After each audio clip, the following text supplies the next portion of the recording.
Major support for these programs is provided by Bank of America Merrill Lynch and Perfect Building Maintenance, New York Community Bank, Kilroy Architectural Windows, New York's Window Company, Greenberg Traurig, LLP, M&T Bank, Chase Commercial Term Lending. Additional support is provided by AVR Realty Company, LLC, Bingham McCutcheon, LLP, Briarwood Organization, Bruce Mosler, Capital One Bank, Cassidy Turley, C.B. Richard Ellis, Chelsea Lighting, Cushman and Wakefield, Dime Savings Bank of Williamsburg, Douglaston Development, DDG Partners, Hal Fettner, Durst Fettner Residential, Friedman LLP, Accountants and Advisors, Gemini Real Estate Advisors, LLC, Genova Burns and Gian Tomasi, Investors Bank, James D. Kuhn Real Estate Center at Syracuse University, Corman Communities, Madison Realty Capital, Margolin Weiner and Evans, LLP, Certified Public Accountants and Business Advisors, Massey Knackle Realty Services, Meridian Capital Group, Newmark Knight Frank, Site Comply, Sterling and Sterling, SJP Properties, Stonehenge Partners, the Wickoff Group, Urban American, and Ackman Ziff Real Estate, Ariel Property Advisors, Eastern Consolidated, Essex Capital Partners, Goldman Properties, Moynihan Group, Muss Development, RAL Development Services, the Spandrel Group, LLC, Rosewood Realty Group, Triangle Equities.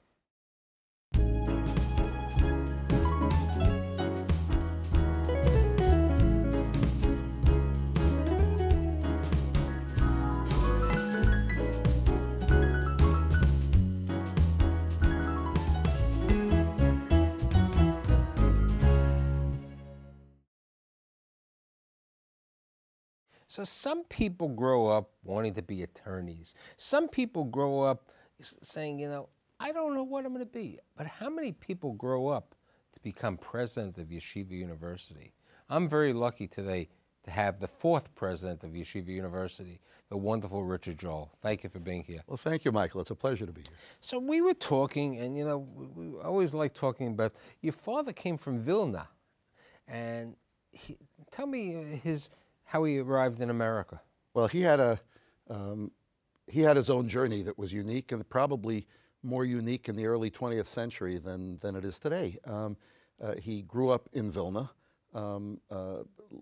needed to leave Poland, and as a teenager he fled from Poland to Southwest Africa, where he had a cousin who ran a car dealership. He started repairing Model T Fords. And from there he went to South Africa, where he started out building a general store, and from there went into the export business. Apparently traveled the world and met lots of people. I have pictures of him at the pyramids in Egypt and at the... and he arrived here, you said, like in 1941? In 1940. 1940. In the export business, and opened a business that was involved in vital industry in importing quartz crystals from South America. And he met this young 19-year-old secretary? This extraordinary 20-year-old secretary who was 20 years younger than he was. And there was a May-December romance, and I'm very glad that they hit it off. And the result was... Me. Was you.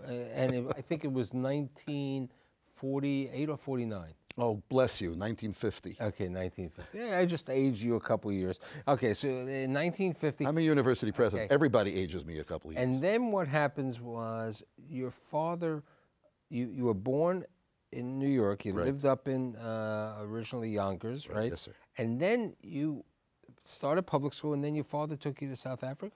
Yes, my mother and father took me to South Africa. And what did they think that was going to happen? Well, they had family there, and they weren't sure about the future there. It's certainly an easier lifestyle, and my father could continue his business. And I had my first Jewish educational experience was in the Standard 1 of the Herzliya School in Cape Town, and they had decided after almost a year that South Africa was not a healthy place to raise caring young people, because of the apartheid there. So you come back, I think you're 6 or 7. 6.5, yeah. 6.5 years, you come back, you go to public school, and then you tell me the story that your father took you one day to Yeshiva University High School. What was that, the story? Yeah. Well, I grew up in a rich Jewish home, and we had much Jewish vitality and vibrancy in the house. At a certain point, I was taken to Yeshiva University to be inducted into an honor society for 12-year-olds, and my parents took me there, and we had a long day's program there, and at a certain point we took a tour of the school, and as we were touring the high school, I had mentioned to you it was the first time that I recall seeing my father in tears, and I asked him why he was in tears, and he said that he was just so proud that the Jewish people had built an institution like this that will sustain Judaism in America. And I remember him telling me that he thinks I should go to high school there. And then, as you said to me, it was very interesting. Your dad got ill on the same day that Kennedy was assassinated. November 22nd, 1963. And your father had a stroke. No, he had a tumor of the brain. Tumor of the brain. And then he lived for about 5 months. And then you decided that you wanted to go back to show what you had promised your dad, and you ended going to Yeshiva University High School. That's correct. So now... My mother had a little bit of influence in that. Oh, I understand. So now you're at Yeshiva University High School, and in reality, you're a good student. You decide where do you want to go to school, and how do you pick on going to NYU up in the Heights? Well, first of all, my mother was still a widow, and although I had entertained ideas of going to other schools, and my mother encouraged me, I thought it was wisest to stay in New York. I was selected for one of the early experimental programs in interdisciplinary education called the Metropolitan Leadership Program at NYU. And when I saw the campus in the Heights, the old, late lamented campus, University College, I really loved it because it was, there were grass and trees, and it was a very fine education. And you were living up in We were living in Yonkers. Yonkers. And so I got the requisite car for my 18th birthday, and I commuted to school, and spent some time also going across the river to Yeshiva University for some of their programs. Now, let's talk about that, because you were going across the river to Yeshiva University, and in addition to some of the programs, you were trying to figure out how you could meet a young lady, right? In your life, you know, with the accordion and some other situations. Well, I was also involved in youth work, as many of us were, as a volunteer, and I don't think I was looking to meet the woman of my dreams, but I was participating in a weekend conclave in Yonkers, in my hometown, and there were a bevy of wonderful young students coming as advisors to this weekend, and there was one young woman who not only caught my eye but seemed to capture my heart, and she had no idea she did that. Right, but she was from Barnard. She was from Barnard. We both have done much repentance in our lives. Her father was from Yeshiva University, and her siblings went to Yeshiva, but she went to Barnard. But because there's an interesting story. You were enthralled by her, but she wasn't enthralled by you originally, right? Well, she's really going to be enthralled by my sharing this story with you, but I wouldn't say she wasn't enthralled. It was a not yet. I met her that weekend. She was literally the first young woman I thought who had it all, and since she had it all, I was much too intimidated to ask her out. And as we left the weekend, we had lovely conversations, and she asked me if I was going to participate in a youth conclave that Yeshiva University sponsored. I said I didn't know about it, and was she going? And she said yes, and then off she went. So after being depressed for a few days about the love of my life having left my life, somehow I got the nerve that I don't usually have to go to Yeshiva University and ask if there were any opportunities at that program. And you said, you know, the advisor said you could get into the program if you played a musical instrument. And well, yeah, they were it was a little tougher than that. I mean, I right, went in and said any things, and they said no. And as I was walking out, they said, "Do you do anything?" Which is a fairly broad question. I said, "I beg your pardon." They said, "Do you have any musical talents?" So I said, I took a leap of faith, and I said, "I play the accordion. I'm not sure that's a musical talent, and I sing." And the fellow said, "Sing for me." And I remember standing there in his office, singing Torah, Torah, Torah, Tziva Lanu Moshe. And the fellow said, "You know, I'll take a chance on you." So I went up to this program, and as I got to this summer camp, I looked across the room, and there was this vision of loveliness, who I approached, and in the immortal words of Roberta Flack, she looked right through me as if I wasn't there, told me that I introduced myself. She clearly didn't remember me, and she said she had had a hard summer, and she left, and there I was stuck. But in some ways, that got me into the world of informal Jewish education at Yeshiva University. They had a kind of a leadership gap, and they asked me if I would jump in and run their next program. Up in Muncie? It was in Muncie, in the old Muncie Park Hotel, which is almost Catskills.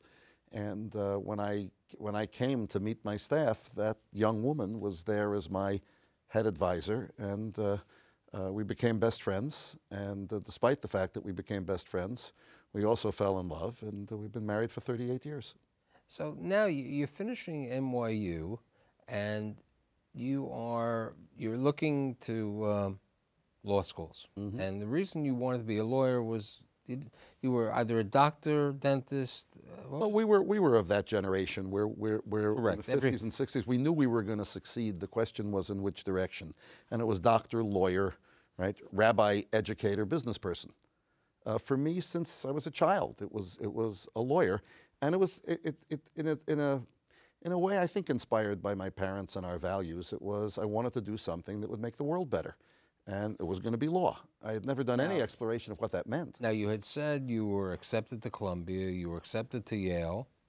I was accepted to various schools. A variety of schools, and then you decided you wanted to go to NYU. Yes. Why? Well, there were two reasons. The one reason was I was selected as a Ruth Tilden Scholar, which meant it was a free education and I internships. did some research. That's a very unusual program. They take very few people to be a Ruth Tilden Scholar. Yes, that's true, but they also make mistakes, obviously. So one reason was for that. The other was that this young woman who I had become friends with was in a graduate program at Yeshiva University in psychology. Were you married at this time? No. And she was going out with other people. And it was on, Yeshiva University then had its graduate programs on Fifth Avenue, where our Cardozo School of Law is now. And I felt that if I left New York, I would leave that opportunity. So it was a choice between Columbia and NYU. And the Ruth Tilden Scholarship. Now, part of the Ruth Tilden, besides the fact that it was a scholarship, what else was part of the program? Well, part of it was a program intended to attract a national group of students, but with an interest in public service. So as part of it, I had to spend 10 hours a week in a placement, and my placement was in the Bronx District Attorney's Office. And the truth is, I really fell in love with the concept of justice, even in hard situations. And I very much enjoyed my time in the Bronx DA's office. An incredibly foolish career move. It was the only job I applied for. And luckily I got it. In the interim, by the way, law school was very important because I could fall in love with this young woman. We were married in my second year of law school, and our first child was born in our third year. So it wasn't like we weren't having productive times during law school.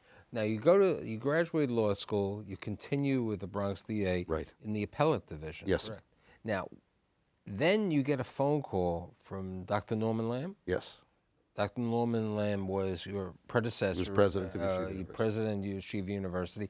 And he says, Mr. Joel, it's time for you to do alumni affairs? What was the... He said they were building an alumni office, and he knew that I had some management talents from my informal work that I did with him, and asked if I would come.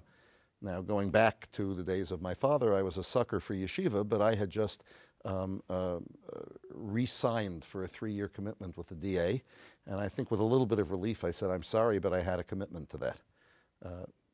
But you got to leave, right? You got to leave. Mario Merola of blessed memory, the district attorney, called me in and told me that he'd give me a leave of absence, and because the president had called him, and I thanked him very much, and I agreed to go to YU for 2 years. So you go to YU for 2 years, but then at that time, YU, which has grown, with a number of graduate schools, because you have about 3,500 undergraduates and 3,100 graduate students. One of their schools was the Benjamin Cardozo. The newest school they started was the School of Law, because how could you have a great university and a great Jewish university without a law school? So how does Richard Joel end up at Cardozo? Like the rest of my life, there was a mistake made. The administration had started a new law school. It was in Greenwich Village, and there was an interest and a concern in building up an administration and making sure that although it's a proud secular law school, that it have its Jewish connections and university roots. So they asked if I would go down to the law school as associate dean. I agreed to do it for 3 months because I didn't know how it would be, and there was a wonderful intellectual faculty there, and after 3 months they asked that I remain. So I became an associate dean. And you also taught? I was a professor of law teaching legal ethics to show that I had a sense of humor. I was there for 8 years. It was a wonderful journey. And that's the interesting thing. So you're at YU, you know, you're at the DA's office, you're at YU, you're at Cardozo Law School, you're living in Oceanside, you have a family, you're involved with the synagogue and everything, and one day you get a phone call about Hillel. What was it? What?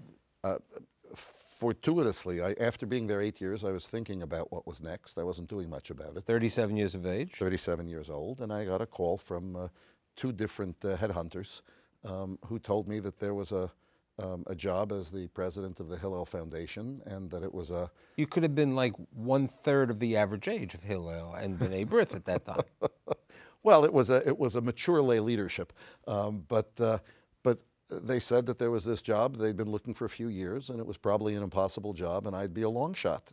And I said I wouldn't set foot in Hillel when I was in school, and they said that's not a negative. Now, what was Hillel? I mean, because you basically, you and your board, leader board, really resurrected Hillel. Mm-hmm. But what was Hillel like at that time? Look, Hillel was always a proud organization. It was a subsidiary of B'nai B'rith. It was a subsidiary of B'nai B'rith, but it was basically a franchise of Jewish life outposts on the major campuses of the United States, with the purpose of providing, I guess, a home away from home. And it had gone through different... You mean the Friday night dinners, and the bagels and Sunday? And that's right, and services, and some opportunities for Jewish study. And but it had gone through a period of some decline. Frankly, the 60s and 70s and 80s were not the easiest years for a cultural institution on campus when counterculture was very much in. There wasn't a lot of money for these programs, so we had a constellation of wonderfully motivated rabbis who really wanted to be in an academic setting, but the community was increasingly looking at them and saying, well, there's much assimilation, it must be Hillel's fault, which of course it wasn't. I mean, we didn't get the students on campus directly from the womb. They spent a few years with their parents first. But it had become a depressed enterprise. It was filled with noble people, but they were tired. It happens sometimes, and clearly it was a moment for not changing what it was, but renewing what it was. But Hillel was in Washington D.C. Their and main offices. you were living in That's correct. Oceanside, Long Island. So I said no. We had a wonderful life. We had a wonderful community. We talk about my career, but my life is really my career, and let me put it differently. My career is my life, and that's my wife and my kids and the community that we're in. So I said no. I went home, and my wife had a fit and said, you're not going to be happy practicing law.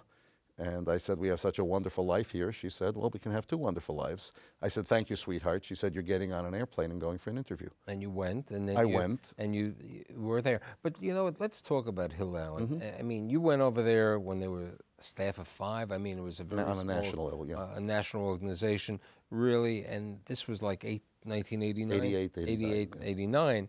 And then in like 1994, you were responsible with your board to really take Hillel to be a separate entity from B'nai B'rith. What happened We then? worked with B'nai B'rith to establish Hillel's independent identity and independent corporate structure. I brought some wonderful people in, and we reconceptualized what it was. I mean, we had a mission statement that the role of Hillel was to maximize the number of Jews doing Jewish with other Jews. We configured it as a strong franchise instead of a weak franchise. We were responsible for hiring people, and then we got a national board that was headed by Edgar Bronfman Sr. And Tell me that story. I think it's an interesting story how you met Edgar Bronfman, and one would say the meeting at his dining room or something like that. Well, I had a wonderful group of young, I had developed a wonderful group of young lay leaders who really believed in what we were doing. There was the excitement of a turnaround. I had wonderful people on campus, but money was a real challenge. And breaking through, you deal in perception, breaking through perceptions to establish a new persona for Hillel was hard. And my lay leader said, you know, we've taken you as far as we can. You have to get a major Jewish titan involved. I said, well, do you know any major Jewish titans? I said, well, why don't you call Edgar Bronfman, who was then the head of the World Jewish Congress and had owned Seagram and subsequently Universal Studios. It was a proud Jew. I said, how do I come to Edgar Bronfman? Might as well call the man in the moon. How can I do that? They said, don't worry about it. And I went home at night. I was really upset. I thought, how am I going to call Edgar Bronfman?